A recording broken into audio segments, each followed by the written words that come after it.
بھارتی ریاست بہار کے خطہ سیمانچل کی زمینی صورتحال انتہائی خراب ہے۔ بہار اقلیتی کمیشن کی رپورٹ کے مطابق سیمانچل میں 78% مسلمان غریب اور خطے افلاس سے نیچے زندگی گزارنے پر مجبور ہیں۔ کمیشن نے سیمانچل کے عام مسلمانوں کی حالت بد سے بدتر بتائی ہے۔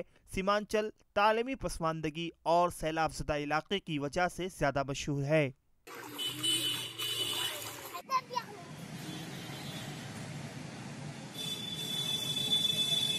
گزشتہ دنوں پارلیمنٹ سیشن میں رکن پارلیمان اسد الدین اویسی نے لوک سبھا میں دفعہ 371 کے تحت سیمانچل کو خصوصی درجہ دیے جانے کو لے کر سیمانچل ڈیولپمنٹ کونسل کے نام سے ایک بل کا مسودہ پیش کیا، جسے آئندہ سیشن میں بحث کے لیے منظوری ملی ہے۔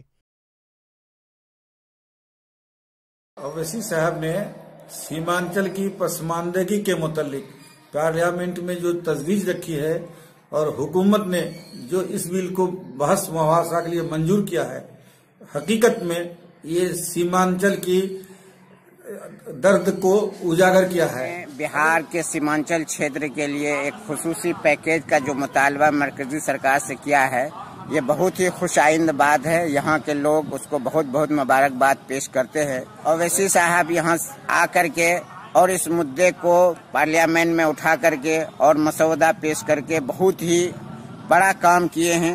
اسد الدین اویسی کے اس اقدام کی کچھ لوگ تعریف کر رہے ہیں تو کچھ لوگ اسے صرف ایک سیاسی بل بتا کر انتخابی ایجنڈا بتا رہے ہیں۔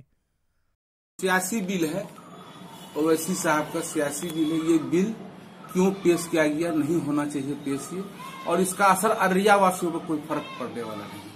سیمانچل کی عوام کو حکمرانوں سے شکایت ہے کہ انہوں نے خطے کی ترقی کے لیے کوئی ٹھوس قدم نہیں اٹھایا۔ مقامی لوگ سیمانچل کی پسماندگی کے لیے سیمانچل کے سیاسی لیڈران و سماجی تنظیموں کو بھی ذمہ دار گردانتے ہیں۔ اس علاقے کے لیے پیکیج آنا چاہیے، یہ تو سچ ہے، لیکن ایسے وقت میں ایسی سرکار کے سامنے بل کا لانا اور ایک مسلم نمائندہ کی حیثیت سے یہ اقتصادی ترقی کے خیالات سے زیادہ سیاسی لگتا ہے۔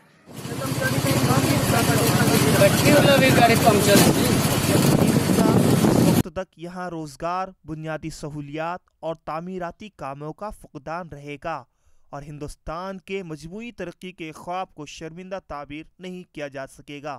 ارریہ سے ETV بھارت کے لیے عارف اقبال کی خصوصی رپورٹ۔